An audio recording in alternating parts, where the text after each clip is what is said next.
What is going on, everybody? Welcome back to the PlayStation Drive episode 116. My name is Matt, and I'll be your driver for today's events. I'm joined, as always, by the Supreme Court of Canada himself, Mr. Court Lalonde. What's up, Court? Hey, buddy. How you doing? I'm good. How are you? How's your vacay? It was great. It was great, except for there was this bouncy castle in the water that they had at this place. It's called Shirks and Shores. It's just outside of Niagara. If you have a family, the best place to go to. You rent like a trailer, like literally a trailer, and you're there for the week, and they give you a golf cart, and there's so many activities for kids. But they had this bounce. Can you go on the bouncy castle with the golf cart? No, the bouncy castle's in the water. But I looked at it, and it looked like straight out of like American Gladiators, and I'm like, oh, my old body didn't prepare well enough for this. I was broken after I got off this thing. My daughter was like, that's the greatest thing ever. And I'm like, I just want to die. Like, it hurts so much. I wiped out bad. Like, Matt, you missed seeing, because you would have definitely videotaped it. I bailed hard. I was jumping off this top, and then I ran down a hill, and it's slippery, right? It's water. Stupid me. Yeah. I bailed, smacked my back down. My neck still hurts. The next day I woke up and my calves hurt, my groin hurt. Like, every part of my body was like, you old dude. Yeah. I'm not at all jealous that you went on this thing. It's not like I would, pay way too much money to go do one of those things, but it's fine. It's good. I'm glad you had a good. Very cool. They even had one of those. You always see it on the shows where they have that long cylinder that spins and people got to run across it. Yes. Oh yeah. Yeah. That's impossible. So I tried. I would say around 10 times. I bailed every single time. And so I just decided to dive into the water and come around and go up the ladder. That's the only way I was getting around that thing. Well, I'm glad you had a good vacation. Totally not jealous at all. This week, we also have a fantastic guest joining us, a source of positivity and warmth on this wild, wild internet of ours. Joining us is Mr. Rice Boy. What's going on, Rice? Thanks for joining us, man. Hey, thank you so much for having me, you guys. This is a really, really great collaboration, and once again, I'm just in awe of Court's good looks. Right? I know. That's week to week. That's my life. Just tell my wife this. Like, honestly. Well, the thing is, it's like I can't tell you this on a regular show because I got to keep your ego down. If your ego gets too big, it's just going to run amok. But Rice, let's kick it off with a little bit of talking about you, because I want to know a little bit more about yourself. Give us the lowdown on everything Rice and where people can find you. Yeah, absolutely. Thanks so much. I'm Rice. I stream on Twitch, Rice Boy TV. That's with 3 Y's. It's actually pronounced Rice Boy TV.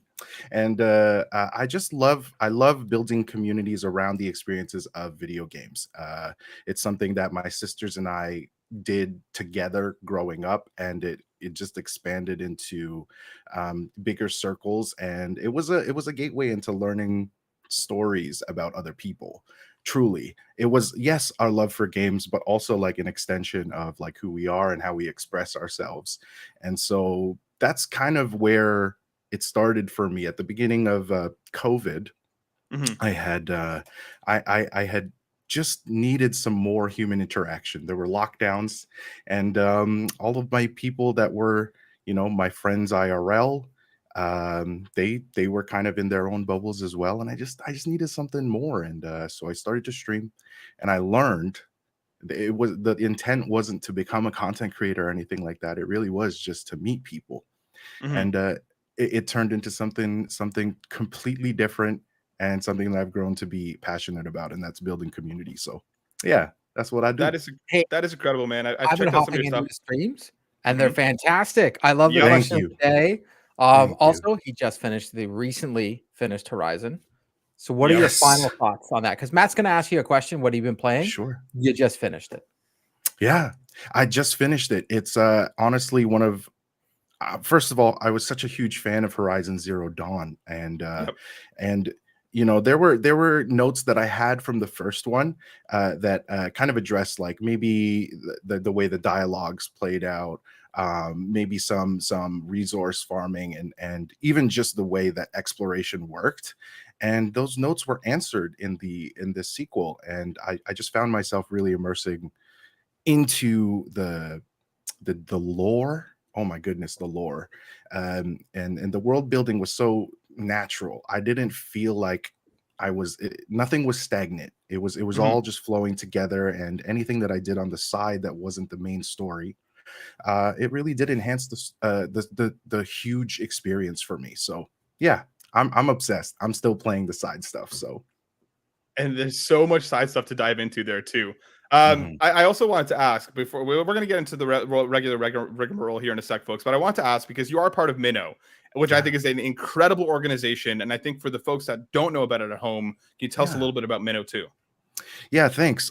Minnow is a collective of creators, of professionals, all within the industry in some form or another, and we're really believing in making communities diverse and really encouraging people to really step out of their comfort zones and learn about something or someone or some walk of life that they perhaps hadn't known about before. And prior to its inception, I'm blessed enough to know CEO Kay Von Doom of Minnow, and I've been witness to how he opens the door for people and really just creates this sense of family and genuine interactions rather than being robots in the industry. And I think that was important for me to really buy into that vision. And it's I mean, speaking from what I just said about what I love, I love people. I love Mhm. hearing stories and I love exchanging that. So that's what we're about. I happen to be on the team with my sister Naomi Lasagna. If you're familiar, she's a much greater content creator than I am, and I'm learning lots from her. But it's been an honor. It truly has been an honor building communities with these people. That is incredible. The work that Minnow is doing is so incredibly important. Shout out to Kirsten, a wonderful human and a fantastic individual. So Yes, sir. like keep doing it. Anything that we can ever do to support, we're always about diversity. We're always about inclusion. So like preach to you guys. And I'm going to Thanks, throw man. you under the bus here for just a quick Yeah. sec as I get into the rigmarole, because on your streams, you Yeah. do a word of the day in Tagalog, and I want you to Yeah. get one ready for us. I'm Yeah, going to run sure. through the regular rigmarole here. Get one ready for us, and we'll pop back Got into it. it as we talk about what we're Got playing. you. But if you're watching us live on youtube.com/carpool gaming right now, please like the stream, subscribe, share, leave a comment. Helps us grow, reach even more fantastic people all around the globe. If you are listening on your podcast service of choice, hit us with that 5 stars, hit us with those reviews, hit us with those subscribes, because we have more giveaways and fun stuff coming soon, which Court and I will talk about sometime in the future. And of course, if you have extra bucks to toss our way, head to patreon.com/carpool gaming. Toss in bucks in the old tip jar, and out comes a cornucopia of content for you to consume. And without further ado, Bryce, you got a word for us? I do. So this word is really easy to say. I'm just going to say the word and I'll tell you what it is. So the word is tropa. So TROPA. Tropa. Yeah, tropa.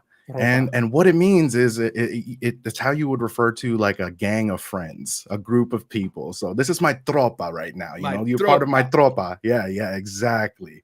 And so that is the Tagalog word of today. Literally, I have a site that I go to and they provide a word every day. So Monday, August 21st, today's word is tropa.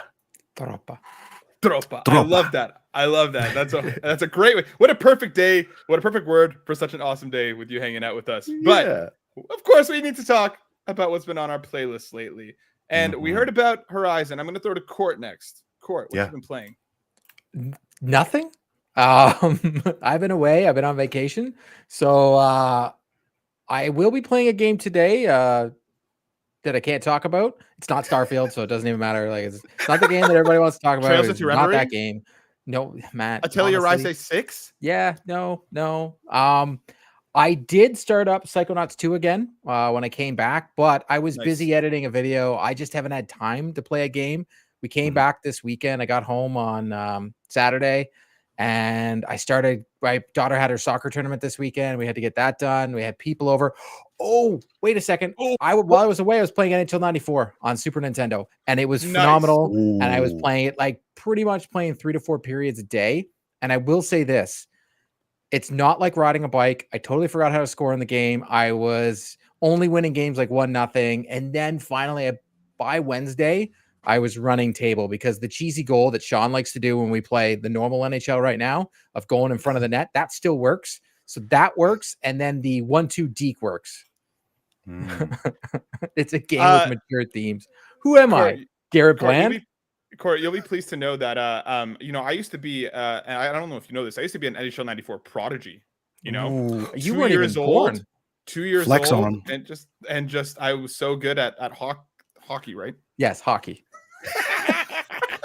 Good, man. I'm glad you've been enjoying it. I'm excited to hear more about things that you can't talk about yet, but we definitely will get into that a little bit down the road. Rice, what else have you been playing lately? We heard about Horizon. What else has been on the radar? Yeah, actually, since Modern Warfare 3, I hadn't picked up COD in a while, but I have been kind of sinking hours into just upgrading my guns in COD Modern Warfare 2. I had played the campaign and put it down for a while, but now I'm sinking my fingers into the multiplayer of COD Modern Warfare 2. It got me kind of hyped, and that's coming from someone who actually like fell in love with shooters from the original Modern Warfare 2. And so yeah, I'm kind of in the hype. I jumped on the bandwagon for sure. Nice. Well, perfect. It's a perfect day to have you on. We got Destiny news. We got Call of Duty news. We're gonna break that That's apart it. in just a sec. As for myself, I am so obsessed with Baldur's Gate 3. I cannot stop playing this game. Oh Like yeah. it's just constantly living in my mind. It's the first game in a long time that like either I'm playing it or I'm thinking about playing it, and there's no in between. Like I'm so stuck on it. I absolutely just like I'm so like absorbed in that world, and I'm not one that's played the other ones. Like this is kind of one of my first major CRPGs, and I cannot stop playing it. It is so good. Hopped into Remnant 2. Picked that up as well because I saw, weirdly enough, like the physical edition was like $20 cheaper than the digital edition. And it's just one of those things where I kept hearing about it, and I was like, I FOMO'd right into it. Me and a couple friends picked it up, and I've been having a blast with it. It's tough, but it's a lot of fun. Haven't had like a good co-op shooter in a while that I've kind of invested in. I think OG Destiny 2 was the last one that I really spent a lot of time with. So Remnant's been awesome. But well, yeah, we'll have more stuff to talk about. Can I ask the question? Because it's been a while. Have you had relations with a bear?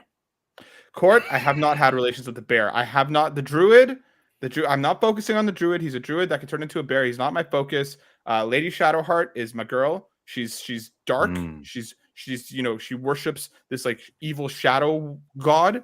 And I'm about her right now. I want to get to know her more. And Shadowheart's the best. It is what it is. That's life. Let's get into some news. Court, you know what? You look frozen to me.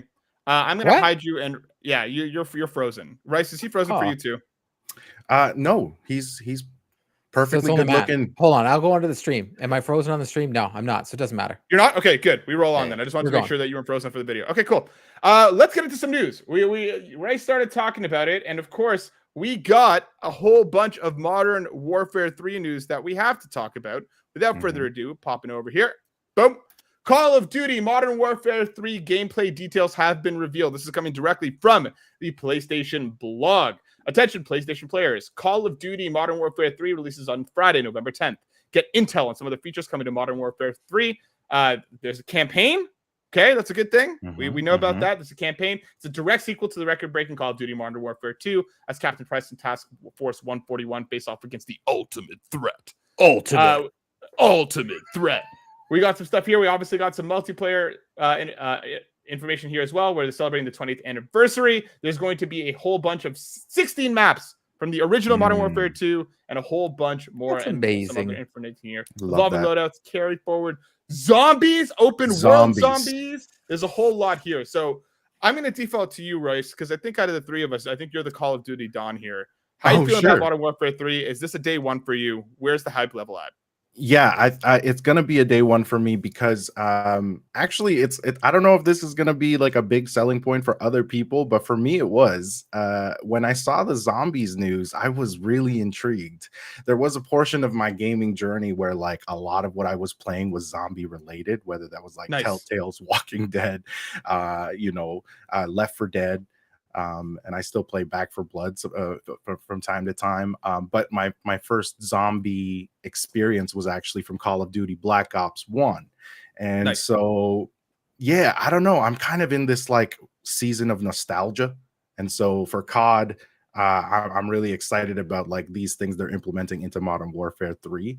And so, you know, I'm a COD player, and I'll just be the first to say that I'm like a super casual. I'm not cracked at all. Like I play with friends, and like it is a game that drives, you know, we just hang out and talk and shoot some stuff. But you know, I'm the type of guy that'll go into shipment 24/7 and just build build my guns up for hours and hours and hours to make people think that I'm really good. But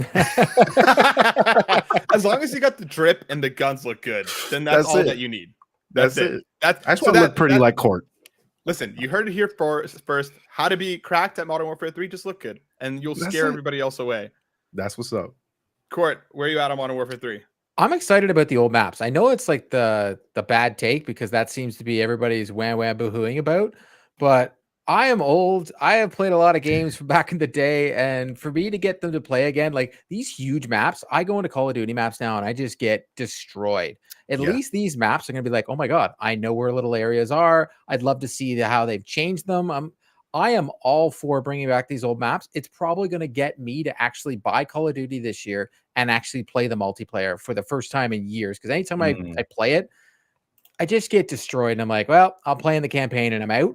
And I'm very happy there's a campaign because I guess when a lot of the rumors started with this game a couple weeks ago, there was a rumor that we weren't getting a campaign and it was just going to be multiplayer focused. I think the last time they did that was that Black Ops 2 or 3 or that one year where they did only multiplayer.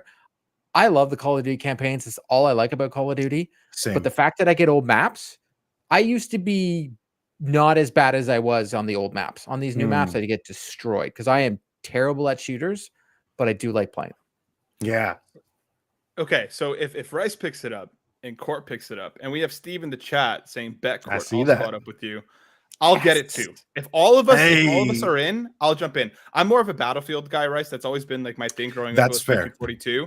I've played some CODs, but it's been a minute. If we all dive in, if we get this tropa to really rein in here and kick butt together, thank you. I'll hop in. We'll get a 4-squad going and we'll completely wreck. We'll listen. We'll look good and run away doing it. Okay. Hey, I usually Rambo and just get shot up, like, you know, definitely Full Metal Jacket or like Platoon. You know, the front cover of Platoon where he's just getting Willem Dafoe's just getting murdered. That is me every single time I play a game. I'm just getting pelted with bullets, and everybody else is behind me going, "Well, you know, he tried." And so it'll be like I'll get one kill, and I'll be like, "Yes!" Like my KDR is terrible. I'm the same way. My best friend and him and I we pick up every Battlefield together, and he's like, "Oh, I'm gonna sneak around and stuff." And he's like, "All right, Matt, res me. Where'd you go?" I'm halfway across the map in the middle of the fight, being like, "Where is everybody?" He's like, "Where did you go?" I'm like, "Don't worry about it. I got this." And I don't got this. But sometimes I got this. Not usually. I got this though. Of course, there we go. Sean in the chat. Carpool Tropa. You better Carpool Tropa. Let's go. Carpool Tropa. Let's go. All right, cool. That's our first piece of news. Let's keep it moving on to our next one. And Court, I'm going to just let you pop off on this one. NHL 24, PS5, PS4 gameplay trailer puckers up with improvements. This is coming from Push Square, written by Graham Banas. Apologies if I messed up your last name. Fresh off announcing the cover athlete for NHL 24, EA Vancouver have offered a glimpse of what to expect from this year's hockey title with a breakdown trailer showing off changes as well as a peek at the gameplay. First update is to matchmaking. There is a introduction of something called an exhaust engine, better physics system, total control skills move system. Court, I don't know what any of this means. So I was more hoping that they had the cover athlete is Cal McCarr. So I was hoping that his name was in there so that I could hear Matt. For me, hockey names are very easy to pronounce, and it's probably why I pronounce a lot of European names because I watch a ton of hockey. But whenever Cal McCarr is Canadian, but you look at his name, and I was waiting for Matt just to destroy it and butcher it. But they also had another trailer today about World of Chell, so I'll get into both of those things. But the new features are crossplay, which is something that we have never had in the NHL community, which is huge. It just brings a warm, cockle to my heart. You've got Sean who plays on Xbox. A warm what? Cockles of your heart? You don't know what the cockles of your heart are? It's a good word. It is Google it. It's a real word. So Sean plays on Xbox and I play on PlayStation. And I usually play NHL once it comes to Game Pass, which shout out to Game Pass. This game will be there. It usually comes around the playoff season. But I'm not able to play with them throughout the year. And Sean and I usually during Extra Life streams or any Carpool streams, we'll play some NHL. So I'm going to be able to play with him. Now, this pressure system that we're seeing right here, this is my favorite new thing besides the new passing system, which I will get into as well. But the pressure system will allow you, for someone like myself who plays the game a little bit more like hockey, and I'm peppering everybody with shots, I'm pinpoint passing, getting them around, but I'm trying hockey plays.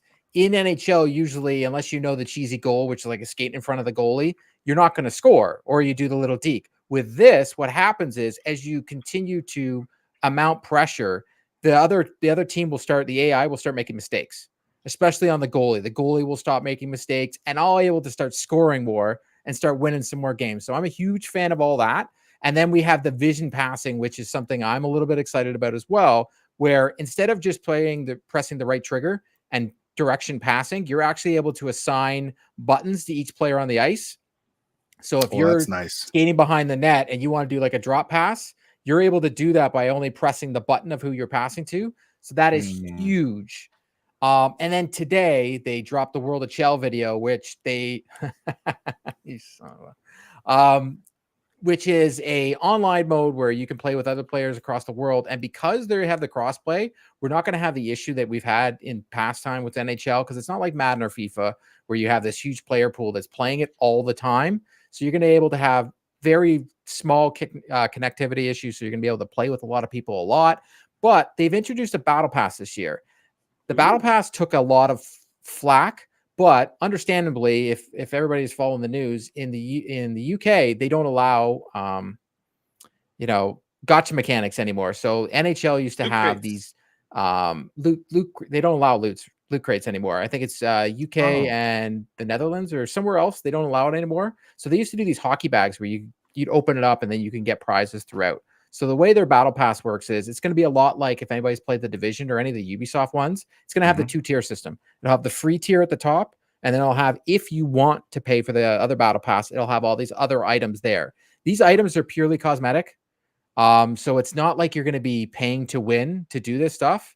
So I'm all for it. Especially if they put like, my favorite team, the Boston Bruins, if they put like a jersey or something in there, I'll probably, caught myself a battle pass here or there, because the Chell mode is fun. It's 3-on-3 playing. It's almost like pond hockey where you can just play with your friends. And to be honest, skill level really doesn't matter as long as you're having fun doing the game. But I don't want to talk too much about this game because I'm excited about it. It is a sports title, which usually is just a rehash and just a roster update. This year, it doesn't really feel that way. The goaltending looks better. The passing system looks better. It looks more like real hockey to me. So I'm super excited about this game. So if you thought it was annoying that I talked about MLB The Show a lot, be prepared, because this is about to get even super annoying. Question from the chat. Sean Capri says, question, what's Chell?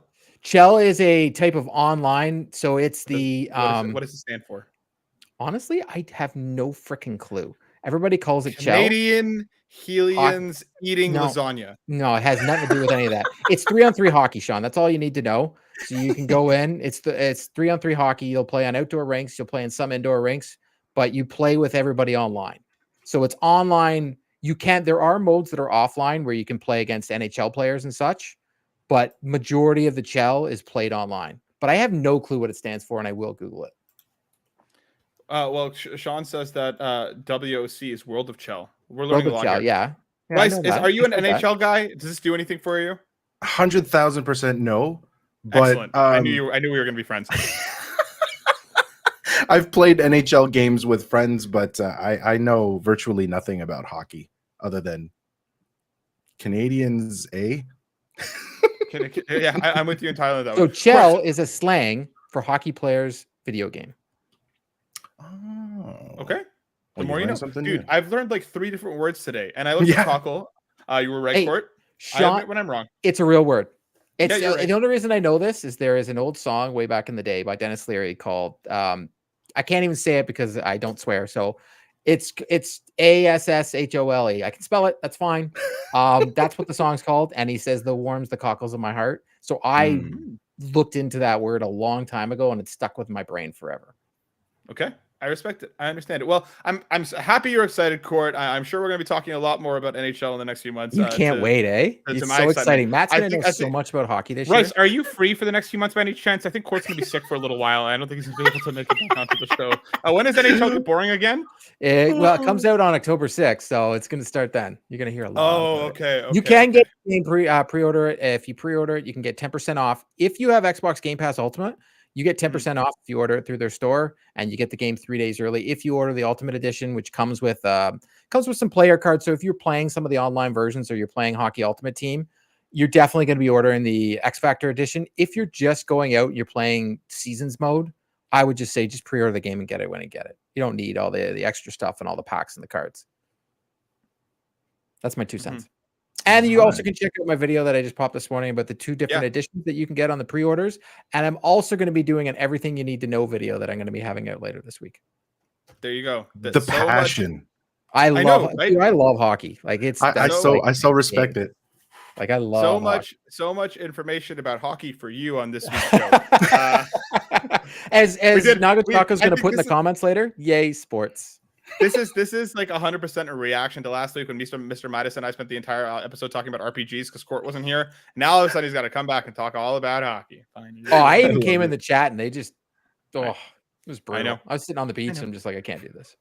Well, we had Court's 15 minutes of fame talking about hockey. Let's switch gears to talk about some Destiny 2 coming from VGC, written by Chris Scullion. Destiny 2 game director says recent state of the game communication, quote unquote, wasn't up to our standards. Destiny 2's game director has taken to Twitter to tell players that Bungie's recent communication regarding the game hasn't been as good as it should have been. In a 16-minute video on Twitter, Joe Blackburn addressed a number of issues that have arisen from the State of the Game blog article posted on official Destiny site on August 3rd. A few weeks ago, we put up a State of the Game communication that wasn't up to our standards for what you all have come to expect for these kinds of communications, Blackburn said. It didn't provide the high-level vision that we normally provide, and really and truly, a bunch of us were heads down and working on the final shape, expansion DLC, and weren't able to give it the sort of care and love that we normally put into these kinds of communications, and that's nobody's fault but mine here on this. Blackburn also conceded that Bungie's current strategy of delivering one new PvP map and a few reprisals a year isn't working, and the studio will instead be releasing a free pack of maps next year. I don't really know too much about what's going on here in the world of Destiny 2, I'll be honest. Rice, do you know what's going on and why Joe had to do a bit of an apology here? I can't speak to specifics, but I am a Destiny 2 player. Immediately I put it in the agenda because of that. Oh, awesome. Thank you. I will say that there is kind of a bit of a trend. Destiny 2 players and the community, we meme ourselves a lot. We say we we hate this game because we love it. And it's kind of it's a push and pull because different people want different things for the multiplayer experience, right? Now for me specifically, I'm a PvE player in Destiny, and I love being cooperative with your teams and playing all of the group activities and going towards a common goal. I play Crucible, I play multiplayer, and that's fun, but it gets quite frustrating, and it's the pattern of the meta, right? Whatever the meta is, that's what people are using. And I think that one of the biggest issues is that when we do talk about maps and how they kind of cycle through them, when we talk about just the way certain weapons work, it's so interesting because, Destiny leans now more towards an MMORPG. So there are details within the guns, but I know a lot of people in the community that just want to shoot stuff, right? So I think that the bar of satisfaction and gratification for players is kind of all over the place. And I think that speaks to what Blackburn is saying here, because, the focus is on the next DLC already. And so what I have found in the community, the trend is we play hours and hours and hours once a DLC is released, and we feel like there's no content for the rest of the season. Right.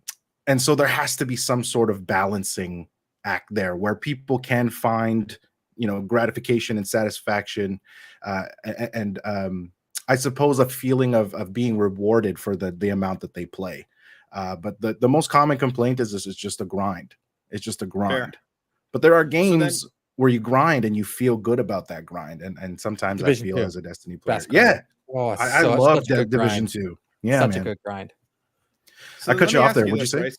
Mhm. No, so what would you want to see in the final piece of DLC? And then what would you want to see? What changes do you want to see? What's Destiny 3 look like in your mind? Yeah. What do you Yeah. want out of it? Yeah, what I love about Destiny is truly, and this goes on brand with any other of the story games that I play, is the lore. And I think that they made some really solid steps in Lightfall in terms of just presenting a really interesting narrative, bringing something new to the table. Strand, the subclass, was absolutely super fun. I think that I loved Strand more than I loved the previous DLC, where they introduced Stasis, and that was the ice. And now this is like you basically are Spider-Man. You can web sling through Ooh, different speaking some Matt worlds and language Now we're there. talking. Now we're talking. yeah. And so Strand was really something that I loved. It was super fun. It changed the way that Guardians moved around maps, and so that was super interesting in terms of playing multiplayer and playing competitively against each other. So I don't think that the issue is in introducing subclasses and whatnot. I suppose it's balancing the guns. It's Okay. like it's interesting because there's guns in Destiny, and then there's abilities, and the way that those interact. It's a pretty difficult balancing act. So I do empathize with Bungie's development team and Blackburn and what he's saying. I do appreciate the amount of communication that Bungie does put forward in terms of trying to refine the experience. So for me, this addressing of the community is actually a positive thing, even though it's come from a lot of the complaints. Fair enough. Well, I hope they continue to stick the landing. Destiny is one of those things that I always think about going back to. I played a ton of OG Destiny, Yes, sir. Destiny and OG Destiny 2. Yes. And then I just never went back. Dude, I but bought all maybe- the DLC and still haven't I know you tried to did. play it, any of it. And it was like I got into it and I was like, Matt, this is a great game. And Yeah. then I went away on vacation and went away, and then I just never went back. And I'm like, yeah, if I have a bad feeling that, because I do like the grind. So Yeah. I have a feeling that if I get into Destiny, I'm gonna be like, Yes. okay, all right, well, I gotta go Yes. get this gun. Well, that gun sounds way better than this gun, and just keep going. Remind me, Court, Totally. how many hours do you have in Division 2? We don't want to talk about that. How many hours do you have in Division 2? Just close to 400. So Yeah, I don't think you're allowed to play Destiny 2. I think you would we would lose I'm you. worried. I'm worried. Destiny 2 is a game that worry because I Yeah. played a little bit and I messaged Matt and I was like, dude, I think I love this game. And then I bought Final Fantasy. And I was like, all right, Yes. I hopped into Final Fantasy 16 and I never went back to Destiny. And then the new content came out for the Division and I'm like, all right, I guess I'm gonna go. And I destroyed that, got the meta, had the good gun, have the great like I can go through Division 2 right now and just Sherpa anybody and just mow I love anybody that. down. Well, I love that. folks, let's get into some questions because we have a whole bunch of them. Of course, if Seriously. you want your question read on the show, we have a weekly X post that goes live each and every week. Toss your question there, or join our free Discord hate where you the can name of toss some that questions in there as well. And Court loves X. Nakachaka comes with a couple of questions, kicking things off with, let's continue with the RPG questions. And since Court wasn't here last week, this one's specifically for him. What's the best JRPG on the PS5, and why is it Final Fantasy VII Remake Intergrade, Court? So I've never played that game, so I have no freaking clue. I guess the best is Final Fantasy 16 because it's the only one I've actually put over 30 hours into. So I'm gonna have to go with that as my answer because I don't play a lot of JRPGs. In fact, I don't play any. I played Persona 5 for a matter of an hour and a half and couldn't get out of the city and hated the living daylights out of that game. So I was out of that thing real quick. And then I tried Final Fantasy VII Remake. I wasn't feeling it at the time. Got into 16, I was loving it, and then I was messaging Matt saying, these boss fights are they're kind of long.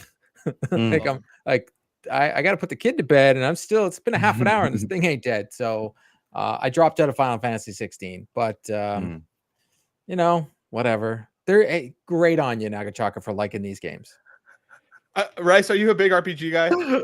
JRPGs is different. I love RPGs. Is it different? Sure. I generally to kick things off. It's a subgenre. I've played a few. I have an appreciation for it. I'll say that I've watched people play a lot of JRPGs, but I have consumed only, I could probably count on my hand how many. In terms of the Final Fantasy question, though, I would agree. Final Fantasy VII Remake was great for me for a couple reasons. One, it's a remake of a completely different game, and so kind of doing it from the bottom up, it was a new experience. I was really excited about it. And just the new combat system, me being a fan of like action games like the Devil May Cry games, I really quite enjoy those engagements in the game. But like Court said, though, they are time consuming, and it's not necessarily a game that you can kind of it's not like a COD match where you can play maybe 2 10-minute matches and you're good. You do have to sink your feet into the game, and that gets harder when you have other responsibilities. Fair. Yeah, Completely Matt. understand. I get it. Yeah, whatever. Listen. Actually, I have one honorable mention for a JRPG. Yeah. Because the music is fantastic. Is Octopath Traveler. So yes, that Octopath series. is awesome. Yes. Oh, I need to play the second one. I've heard incredible things about it. A bunch of the people in the Mhm. Discord keep talking about it. I need to play that one before yours up. Nakachaka comes in with the second question, saying, one more question for today's show.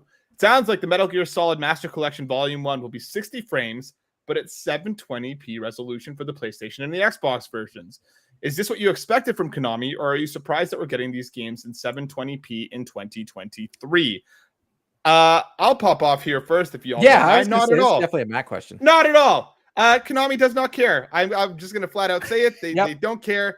They failed, trying to make their pachinko machines, and now they're trying to get back into the console space. As soon as these were announced, listen, I'm glad that these games are coming. They're some of the classics. Metal Gear is a fantastic franchise. But as soon as these were announced, I had a feeling that this isn't going to be what people want from it. These games do deserve full remakes. These games do deserve a lot of love. And what we're getting instead is it's not even 1080p. It's 720. 60 frames is nice, but I don't see any reason why these games can run at 60 frames, 1080p at least. Rice, are you a big Metal Gear guy? Does this do anything for you? Yeah, I've had this conversation with people, and I think that some people have a theory that they're just trying to push next gen a little bit more. I don't know if I really buy into that. I think I agree with you that Konami just doesn't care. It's I don't know. I think that there are consumers out there that this is not a make or break for, right? Fair. And perhaps Konami thinks that is a big enough margin that they can do this. But I don't know. I don't I don't know that I have enough stock in the series. That I know the series. I've watched people play it. I know the story well.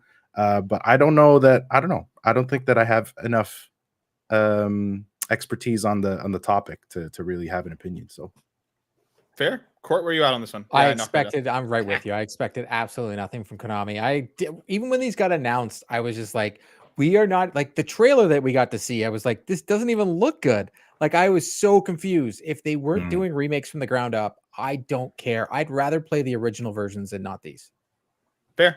I'm with you. Yeah, we'll see what happens when these eventually come out, because I do think they are due soon. But yeah, if this is true, that's disappointing news.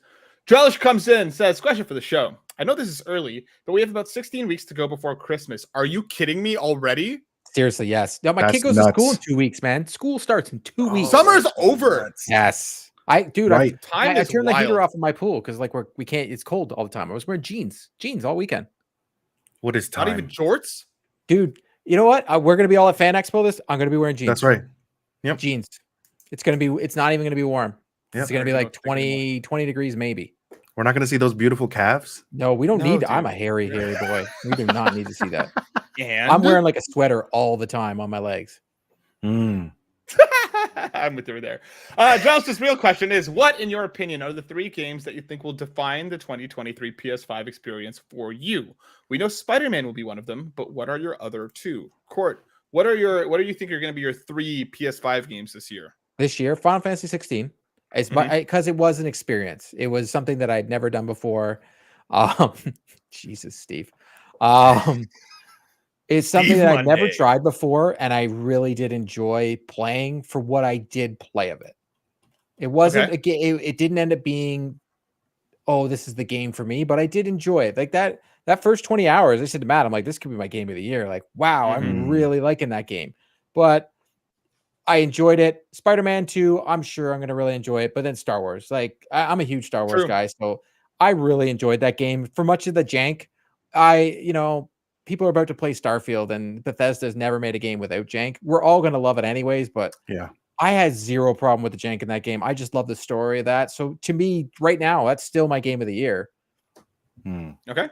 Fair. Rice, what about you? What do you think? What do you think are going to be your top 3 PS5 or PlayStation games by the end of the year? I'm gonna cop out on one of them and say that Spider-Man because I so love these Spider-Man. That's not a games. cop out. That's not. Yeah, a cop-out. it's That's just the right answer. so. That's the right Oh answer. my god, It's yeah, like yeah, Last of Us Part 1 is better than Part 2. Same kind of answer. right on PS5 because See, Part you're 2 isn't agreeing. on PS5 I love how yet, he's agreeing, but Right. he's Part 2 is agreeing. better. Last Nope. okay. Last of Us Part 1 is way better than Part 2. Court froze again. This is literally the internet telling him stop okay. talking. All right. I'm looking forward to. I saw the gameplay of Immortals of Avium. Avium, Yeah, yes, looks that cool. comes in today Avium. or tonight. Yeah. Like I am really excited to play that. So that's one of them. Give me a third here. Yeah, I don't know. Oh. I'll be playing Assassin's Creed Mirage. I'm a big Assassin's Creed guy, so Nice. I've played like literally every title, so I'll be playing that as well. I would just like to point out that Assassin's Creed Mirage is probably going to be my unofficial game of the year just because I love AC games and I'm blinded though, even when they're bad. Like even when Unity first came out and it was bad, but it got better. Like if you play Unity now, it's amazing. I was still like, it's a good game. I am that guy with an Assassin's Creed game. Like, no, it's a good game. Valhalla, I'm like crying at 95 hours still playing it. I'm like, it's a good game. It's terrible. It's so much, way too long. It's would you say that you might have a skewed perspective when it comes to video games? Is that what you're saying? 100%. But this year, what did I do? And which Last of Us is better? Sorry. Last of Us Part 1 is way much. Okay, perfect. That's all I needed to hear. Thank you. That's not. I have a skewed perspective. No, it's fine. No, it's fine. Yeah, listen. Whatever you just said. Whatever you just said. Listen, little man. I'm taller than you. I know, but that's all. I know. Yeah. Not much more mature though. I think for me, Spider-Man 2, is an easy lock. Final Fantasy 16, and I think for my third slot, I'm gonna kind of cop out and just put PSVR 2 in. I still love this thing. Walkabout Mini Golf. So many good experiences. Walkabout Mini Golf is awesome. Synapse is up there as well for one of my favorite games of this year. Unplugged Guitar Hero. Unplugged Guitar Hero. There's a bunch here and there's more coming. So I would put PSVR 2 in for my third slot. I still love this thing. Brian Eck writes in and says, as someone who is new to the PlayStation ecosystem and currently trying to obtain my very first platinum trophy while playing The Last of Us Part 1 on PS5, better things to come, I would like to know if y'all are using guides for trophy hunting, or is it more genuine to trophy hunt without a guide? Would love to hear your thoughts. I as a father, I have zero time for anything. I use guides like it's nobody's business, especially if I've already played the game and it's a remastered and someone else has already reviewed it. I'll pull up the guide within seconds. I 100% use guides to get these trophies. I don't feel bad about it. I have my monitor right here. I have my TV right here. I got YouTube up and I'm guiding it the whole way. Mind you, we've been, blessed to get some game codes before the games come out. We've reviewed them. Man, it's hard to collect trophies when you don't even know where they are. Because they don't pop. So especially hard. when they don't pop. Yeah. I'm with you. I don't really care, truly, to be honest. Like, I feel like if you're going to be like, if you're going for the platinum, I think just go for it. I don't look up a trophy list before I play a game. Just because I don't want to spoil anything for myself about the experience. But if I love a game enough that like I'll finish the story and then I want to go for the platinum, I pull up a guide right away. I don't care. I'm going to spoil Spider-Man 2. Peter Parker is Spider-Man. And Miles Morales is also Spider-Man. I'm going to spoil Spider-Man 2 for you. Peter Parker actually holds a press conference and talks about how much better The Last of Us Part 2 is. Rice, where are you at on trophies? Yeah, totally. So I don't consider myself a trophy hunter. So typically on my first experience of a game, I will just do it completely without a walkthrough or anything like that. But I do like doing second playthroughs. And so for that second playthrough, same thing as Court. Like I will have a full walkthrough there, and just especially for collectibles, but It's yeah, just too much. it's too much, and we got lives, and we have other games to play. And now you got to get the Horizon Platinum because you have no choice. Exactly. You just said this. Yeah. I know. I'm still playing it, so I'm still confident I can probably hunt for trophies for that. Yeah. I believe in you. You got this. Thanks, man. Edward Varnell from the Boss Rush Network writes in and asks, as the fall season is approaching soon in a couple of weeks, what does your mood and taste for games start to change on PlayStation? Does a rainy day make you want to play some indie or backlog? Does a fall weekend make you want to play games from the spring? I love this question. Bryce, what do you think? Does the weather affect your gaming wants and needs? Yeah, it's a great question because there are times when it does. And I will jump into kind of a cozier experience, and the cozy experience means for me like that I'm not using a lot of brain power. So a lot of these AAA experiences, I'm using my brain quite a lot. But if I'm playing, yeah, exactly, I have half a brain. But I don't need to use it as much if I'm playing something like Animal Crossing, like a Sims game or something like that. So yeah, I mean, once in a while I'll pick that up, but typically what drives what I play is what story campaign am I currently in, and I usually try and finish that before going into anything else. Yeah, I'm the same way. Like I think the weather doesn't really dictate it as much for me. It's just whatever I'm currently like obsessed with in that moment, because when I zero in on a game, like that is all that I think about and all that I play. So for me, it really just depends on what's coming out.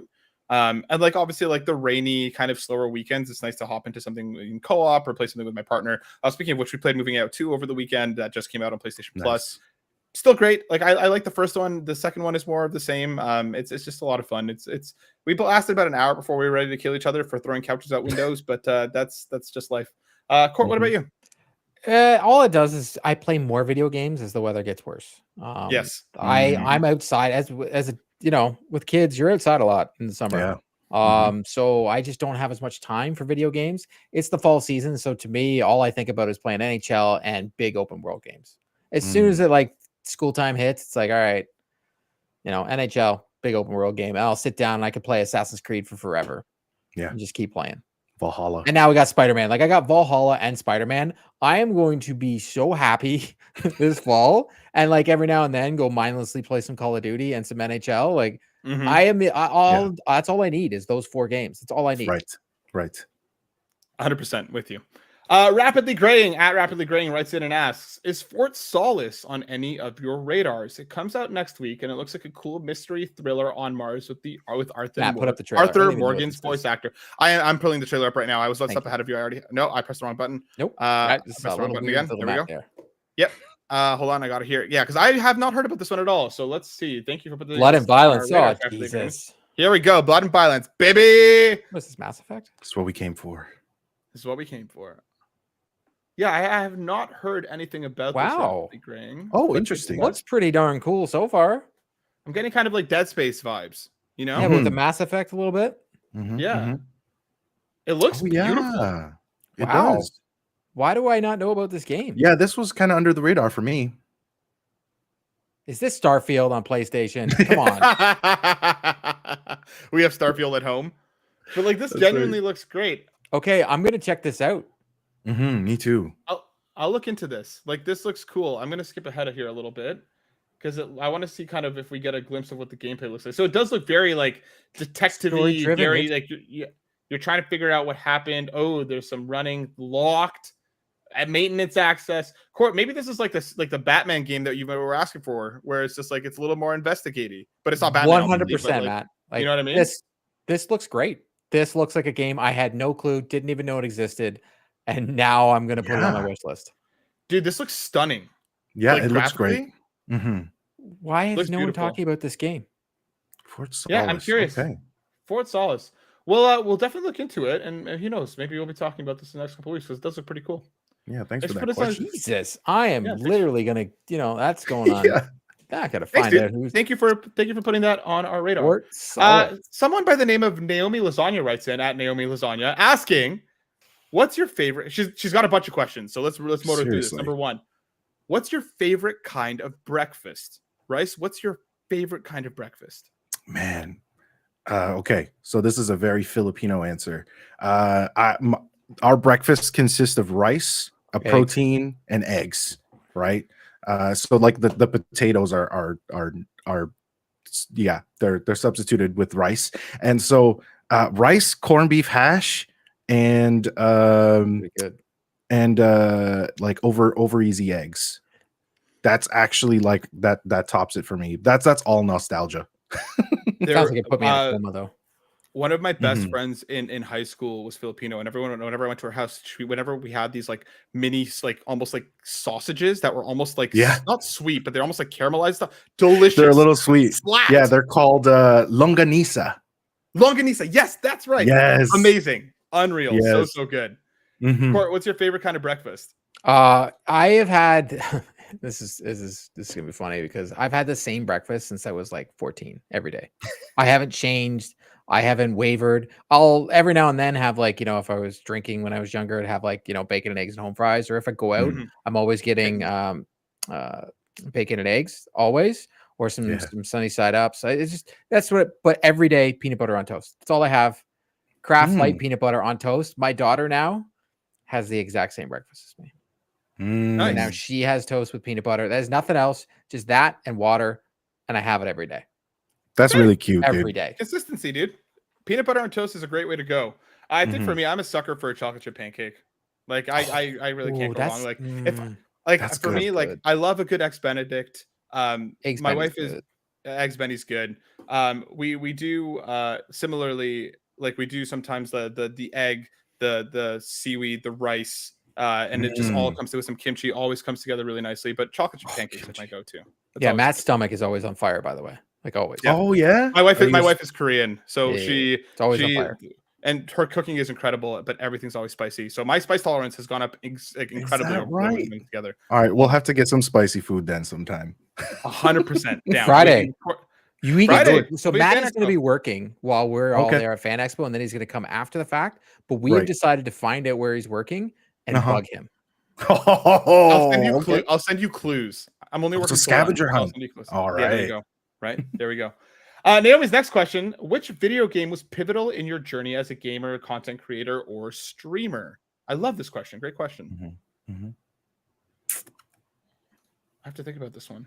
Me too. Honestly, I think okay, Court, you ready? You got one in the hopper? Too. So, and that sounds weird because like I grew up in the Nintendo generation. I Ghosts and Goblins, everything like that. But Assassin's Creed 2 was the first game that I Googled stuff about and wanted to know more about, and started getting into the online community, and then found IGN, and then found Greg Miller and all that. Like that is literally the game that got me starting to Google and using the internet to find out stuff about video games. Because before that, I just played I didn't give a darn. I just like whatever, didn't care about achievements, didn't care about trophies. I had an Xbox, I had a Nintendo, I had a GameCube, I had all those consoles because I'm old. And when I got the Xbox 360 and the PlayStation 3, it was like I played these games and I'm like, oh my God. I turned to my now ex-wife at the time and I was just like, I think I'm a gamer. She's like, what? I'm like, I am like, I don't want to, like, people are like, let's go to the bar. And I'm like, yeah, I'd rather just play video games all night and order some Pizza Hut and dip it in a marinara sauce and just get fat about it. Like, that's what I would rather do. And that's Assassin's Creed 2 is that game. I remember it was just like a light bulb went on, and then Bioshock. Those two right around, they came out the same year. Same thing. Agreed on Assassin's Creed 2. Assassin's Creed 2, incredible. Like, what a leap from Assassin's Creed to Assassin's Creed 2. Dude, did you see IGN's list? Like, I'm going to get into this now. Have you seen this terrible list? I don't care about lists, and I get about lists, but they put out like the best Assassin's Creed games of all time list, and AC2 wasn't even in the top 3. I'm so mad. I'm boycotting. It doesn't even make any sense. They put Black Flag, and Black Flag, honestly, it is a good Assassin's Creed game, but I truly feel because of the PlayStation 4, everybody thinks that's the epitome of what an Assassin's Creed game comes in, and just like, it's only because it was the new consoles, everybody was so excited. It is a great game, but AC2 is the best Assassin's Creed game, and then maybe Brotherhood or Brotherhood or Odyssey. Not, oh my God, Black Flag's up there, but it is. Jesus, it irked me as an AC fan. That's it. I'm done. It's over. Brotherhood's the GOAT. Agreed. Okay, 100% with you. As for me, Persona 4 Golden like is my favorite game of all time. I feel shocked by this It was answer. similarly what kind of led me to Greg Miller, led me to IGN, because I had a Vita. I picked up the Vita. I did one of those GameStop trades where I traded in a bunch of stuff, got the Vita for like $5 when it launched. And I was just like, what do I play on this thing after a little while? And stumbled across Greg Miller, stumbled across Persona 4 Golden. And this game like completely absorbed me. Like I mentioned that like I've never had, before playing Persona 4 Golden, I'd never had wanderlust for a place that I'd never been to before. Like I missed the place. I missed the people when I was done with the game. And eventually, because of that, I immediately went to the Trail series right after. That game is not perfect by any stretch of the imagination. And there's definitely things that could have been handled better, but it holds such a special place in my heart. And that was one of the first times where I was like, I need to talk about this game. None of my friends have played this game. I need to talk about this. So I had to, similarly Googling, looking up stuff online. I'm like, who else is talking about this game? I need to hear thoughts and opinions. I want to learn more. And that game is just an incredible. Hey game. guys, this Fort Solace thing comes out tomorrow. What? Well, all right. Well, all right. Like what? Well, we got to do some diving into that. Naomi's final question, and thank you for your wonderful questions, Naomi. What is your earliest memory of video games? Court, let's start with you. Really reach back. It's like fingerprints on an abandoned handrail. Like really reach back. I'm gonna skip the Atari and Coleco because Burger Time on the Coleco playing with the pad and the wand. I do remember, but my time where it clicked and I was like I was in Boston, Massachusetts. I was at a friend's house. And his dad just came back from dude, it's like so not vivid. It's like I remember every minute of it. His dad just came back from Japan. He had the NES, the very first, like no one had one. No one like didn't even know it existed. And he gave it to us and we played Ghosts and Goblins. Amazing. And it blew me away. Like I was just like, I got my brother, like I went home, I got my brother. I'm like, oh my God, you have to come over to this house. Like, oh, like you got to come over. Like I don't know this person anymore. The last name is is Rob Grant. Like I remember in his room playing Ghosts and Goblins. And then we played Mario and then we played a sight bike and then we played Kung Fu. And I did not leave this guy's side for like a month until I came back to Canada. Cause I go to Boston for the summer. Right. And we got one in the US because the NES released in the United States before it released in Canada. So we had one with the robot and everything. And when I got it back, it was like, you put the word out on the street, you're like, I got, everybody finds out. Instead of playing road hockey, we're all sitting there playing Ghosts and Goblins. The hardest game ever. People talk about Bloodborne and all that kind of stuff. Nothing. That is nothing compared to Ghosts and Goblins. You have to finish that on 2 lives. And then once you finish it, it puts you all the way back at the beginning and you have 1 life to finish the game. That's it. So all you like, ooh, Bloodborne is so hard. Yeah, no. Play these games. All right. Don't come at me with your Souls-like games. Go finish Ghosts and Goblins here. Just go finish it. Go finish it. Just do it. Rice, what about you? What's your one of your earliest memories of video games? Yeah, NES Punch Out. Punch Out was something that early on I realized that I enjoyed. Or I'm just looking at this retrospectively now, but I seem to enjoy combat and studying that combat.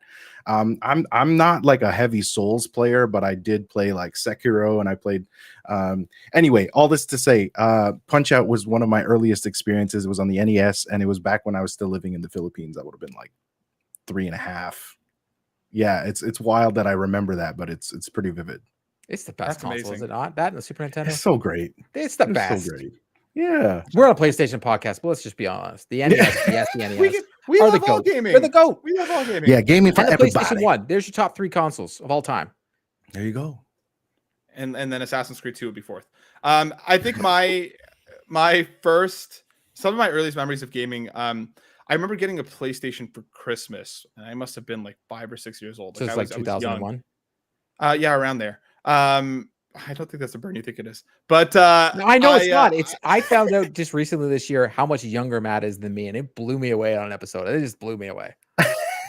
92, baby. But yeah, I got a play from my parents for Christmas, and my parents having immigrated about probably a decade before, a few years before I was born, we had my grandparents, my parents, my uncle, like all of us all living together at the time.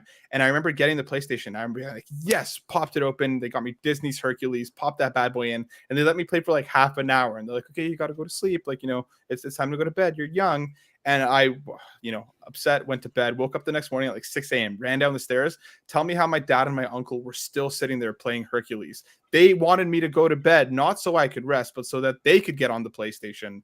And then they ended up playing all night. So I think that's one of my earliest memories of gaming. And from then on, like my dad used to play, Marvel vs. Capcom and stuff with me all the time. Like there was just some great games. But yeah, fighting games. Just love games. Our final question, and I'm sure one that this will be. We have other questions. We do have other questions, but unfortunately, we'll read them next week. Yeah, there are some. They got added like this morning, and I was like, oh, yeah. I added a few. Okay. Well, we have to finish with this question because I'm sure it's not going to derail us whatsoever. No. Steve Vicvari, as Vicvari, I don't understand who Vicvari is. I know who Steve Monday is. I don't know who Steve Vicvari is. Hey, PlayStation Drive, long time, first time. Much love to the homie for making his debut on the show. It's beautiful. I need that poster. What is the correct ranking of the French fry? And he's listed out. Hold on, I'm going to share my screen here because I have the Google Doc. Yeah, we need them on screen. I know what's last and I know what's first. He asks, standard, curly, shoestring, waffle, crinkle, and wedge. What is the correct ranking of the French fry? Crinkle is number one. Oh, interesting. Crinkle fry really is number for me. The crinkle fry, and it's only this year when it became like my best friend. You can get the McCain extra crispy crinkle fries at the grocery store, Rice, and your kid. See what I just did there? Extra crispy. Put them in the oven for 25 minutes, or you can put them in the air fryer for like 10 minutes. They are unbelievable. It's like going to Shake Shack and you have it at home. He does love those, man.